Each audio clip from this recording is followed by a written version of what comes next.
ان حالات کو بدلنا ہے۔ یہ ہمارا ایمان ہے دوستو۔ ایک پتا بھی گرتا ہے تو اللہ کی اجازت کے بغیر نہیں گرتا۔ تو اتنے بڑے حالات، اتنے ظلم و ستم کے واقعات کہاں سے رونما ہو رہے ہیں؟ ضرور اتنے کروڑ مسلمان ہونے کے باوجود بھی ہم سے کوئی غفلت ہوئی ہے۔ ایک مومن کی شان یہ ہے، ایک مومن کلمہ پڑھنے والا، اللہ کا نام لینے والا روئے زمین پر رہے تو اس کی برکت سے قیامت نہیں آ سکتی۔ قیامت اس وقت آئے گی جب کوئی اللہ کا نام لینے والا روئے زمین پہ نہ ہو۔ ایک مومن کی شان یہ ہے۔ اتنے کروڑوں مومن مسلمان اس وقت ہندوستان میں ہیں تو پھر یہ ظلم و ستم کے واقعات کیوں سننے آ رہے ہیں؟ یہ معاملات کیوں مسلمانوں کے مخالف ہو رہے ہیں؟ یہ ہوائیں رخ کیوں تبدیل کر رہی ہیں؟ تو ضرور ہمارے اندر خامی ہے۔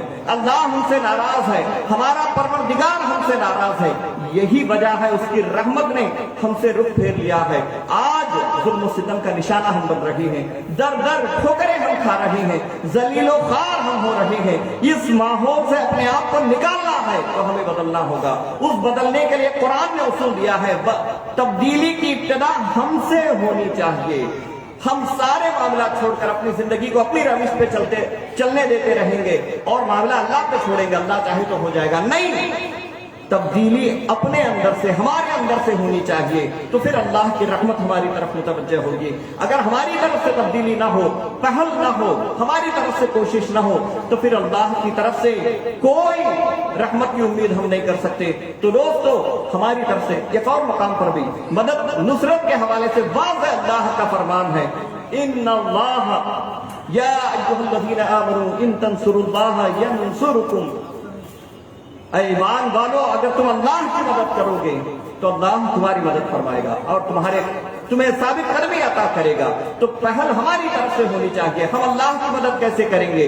ہم دین پر قائم رہ کر، دین کی مدد کر کے، ہم دین کی مدد کریں تو گویا وہ اللہ کی مدد ہے۔ اسی کو قرآن نے اللہ کی مدد فرمایا ہے۔ ہم دین کی مدد کریں، دین پر عمل کرنے والے بن جائیں، گناہوں سے بچ جائیں، اللہ کی ناراضگی کو دعوت دینے والے کاموں سے بچ جائیں تو انشاءاللہ تعالی اللہ کی مدد کا وعدہ اللہ نے فرمایا ہے۔ اللہ نے مدد کا وعدہ فرمایا، نصرت کا وعدہ فرمایا ہے۔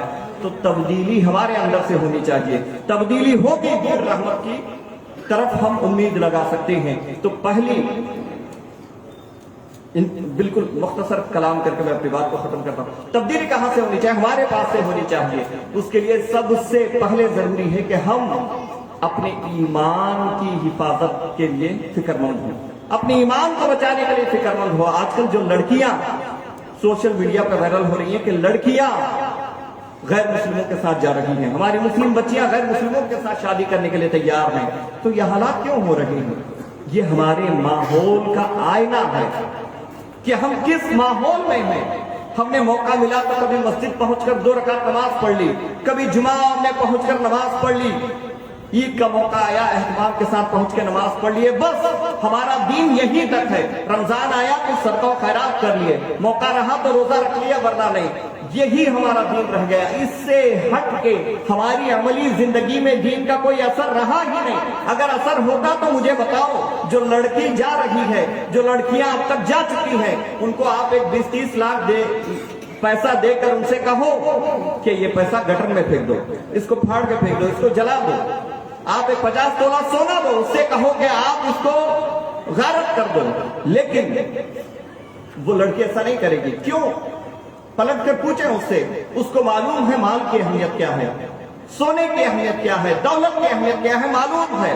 وہ لڑکی کبھی اس مال کو ضائع نہیں کرے گی۔ تو جس ماحول نے اسے مال کی اہمیت سمجھایا ہے، دولت کی اہمیت سمجھائی ہے، سونے کی اہمیت کو بتایا ہے، اس ماحول نے اس کو اتنا بھی نہیں بتایا کہ ایمان کیا ہے۔ یہ ہمارے لیے لمحہ فکر ہے دوستو۔ ہم اپنے ماحول میں رہنے والوں کو اتنا تاثر تک نہیں دے سکے کہ ایمان کی اہمیت کیا ہے۔ جو ایمان دنیا کی تمام دولت سے بڑھ کر ہے، ساری دنیا ایک طرف، ایمان کی دولت ایک طرف، تو اس ایمان کی عظمت کو نہ ہم نے سمجھا ہے، نہ اپنے گھر والوں کو ہم نے سمجھایا ہے، نہ وہ ماحول ہم نے دیا ہے۔ تو یہی ہونا ہے ہمارے ساتھ، پھر اس پہ افسوس کرنے کا کوئی معاملہ نہیں ہے۔ ہم نے خود اپنی زندگیوں کو ایسے بنایا ہے، ہم خود اس کے ذمہ دار ہیں۔ جب تک ہم اس رویے کو نہیں بدلیں گے حالات نہیں سدھرنے والے ہیں۔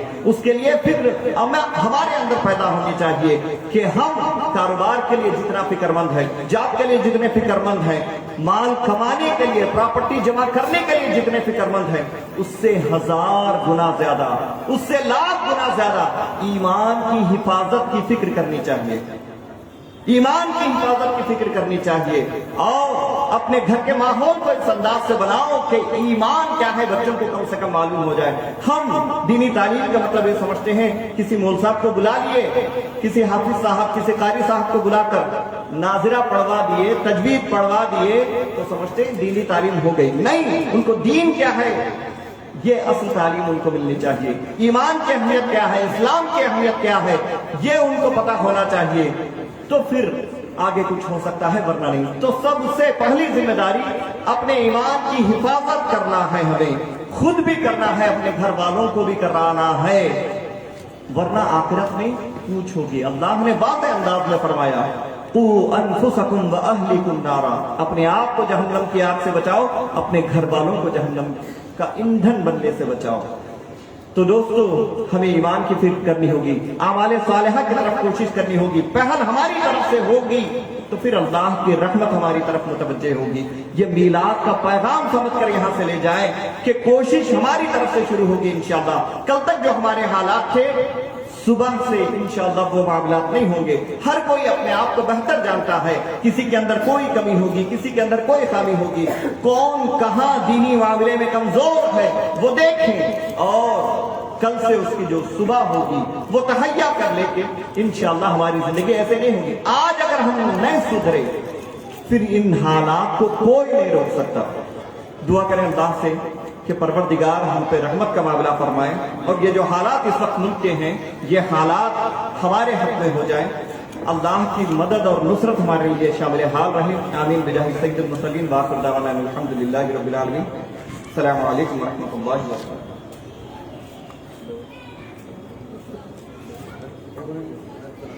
سبحان اللہ، جزاک اللہ مولانا شیخ ازہری صاحب، کیونکہ اپنے پاس وقت کا تعین ہوتا ہے،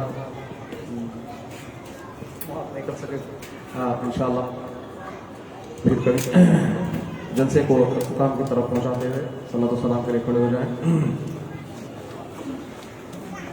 صلی اللہ علی محمد صلی اللہ علیہ وسلم، صلی اللہ علی محمد صلی اللہ علیہ وسلم،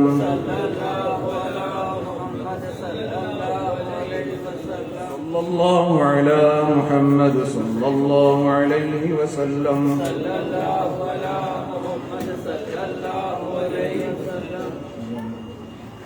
یا نبی سلام علیکہ، یا رسول سلام علیکہ، یا حبیب سلام علیکہ، صلوات اللہ علیکہ، یا نبی سلام علیکہ، یا رسول سلام علیکہ، یا حبیب سلام علیکہ۔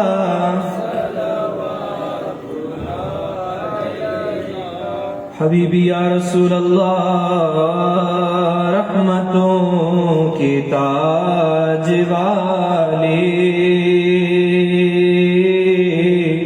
دو جہاں کے راج والے، عرش کی معراج والے، عرش کی معراج والے، عاصیوں کی لاج والے، یا نبی سلام علیکہ، یا رسول سلام علیکہ، یا حبیب سلام علیکہ، صلوات حبیبی یا رسول اللہ، پھر زمانے میں چار جانب نگاہ یکتا آقا تمہیں کو دیکھا حسین دیکھے جمیل دیکھے آقا پر ایک تم سا تمہیں کو دیکھا جاکنی کے وقت آنا کلمہ طیب پڑھانا عنبری زلفے سنگانا عنبری زلفے سنگانا چہرہ انور دکھانا یا نبی سلام علیکہ سلام علیکہ یا حبیب سلام علیکہ صلوات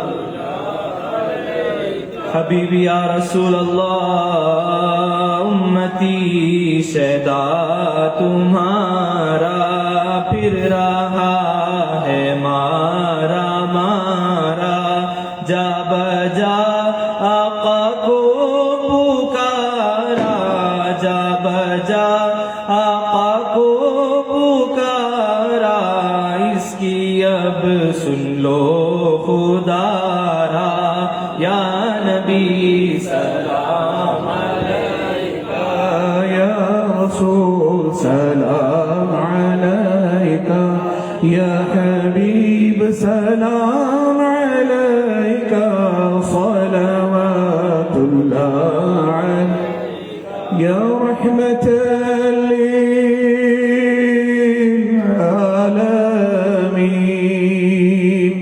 أنت شفيع المذنبين أكرم لنا يوم الهازي فضلا وجودا والكرم الفاتحة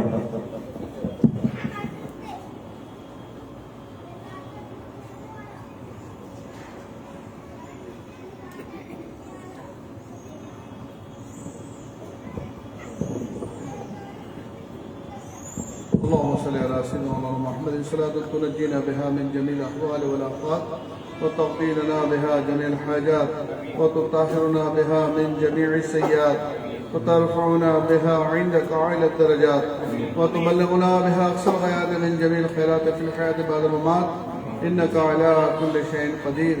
ربنا آتنا في الدنيا حسنة وفي الآخرة حسنة وقنا عذاب النار. يا دائم الفضل على البرية يا باسط اليدين بالعطية يا صاحب المواهب السمية يا دافع البلاء والبلية وصل على محمد وعلى آله البررة النقية واغفر لنا بالعشاء والعشية. ربنا توفنا مسلمين والحقنا بالصالحين وصل على جميع الأنبياء والمرسلين وعلى كل ملائكة المقربين وسلم تسليما كثيرا كثيرا برحمتك يا ارحم الراحمين یا الہ العالمین. ہم نے جو بھی سنا ہے میرے مولا اس پر عمل کرنے کی توفیق عطا فرما. جن مقررین حضرات نے بیان فرمایا ان کے مراتب بلند فرما. اور جو اس مجلس کے بانی ہیں اور جن حضرات نے اس مجلس کے انعقاد میں حصہ لیا ہے میرے مولا سب کے گھروں میں برکت عطا فرما. سب کے جائز دل مقاصد میں کامیابی عطا فرما. ایمان کی سلامتی عطا فرما. صراط المستقیم پر چلنے کی توفیق عطا فرما. حضور صلی اللہ علیہ وسلم کی محبت عطا فرما. ان کی سنتوں کے مطابق زندگی گزارنے کی توفیق عطا فرما. تمام اولیاء اللہ کا فیضان عطا فرما. یا العالمین جن حضرات نے حضور کی نماز کی نسبت سے دعاؤں کے لیے کہا ہے میرے مولا سب کی دعائیں قبول فرما لے. میرے یا العالمین جو بچیاں اور بچے شادی کے لائق ہیں ان کے اچھے رشتے عطا فرما. ہمارے جو بچے تعلیم حاصل کر رہے ہیں ان کو اچھے مستقبل عطا فرما. ان کو ماں باپ کا سہارا بننے کی توفیق عطا فرما.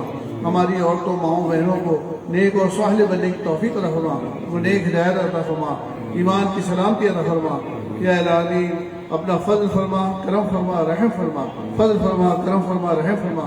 قال اللہ تعالی فی شان عظمت حبیبہ ان اللہ وملائکتہ یصلون علی النبی یا ایھا الذین آمنوا صلوا علیہ وسلموا تسلیما. اللهم صل على محمد عبدك ورسولك النبي الأمي وعلى آله وصحبه وسلم. سبحان ربك رب العزة عما يصفون وسلام على المرسلين والحمد لله رب العالمين بحق لا إله إلا الله محمد رسول الله صلى الله عليه وسلم.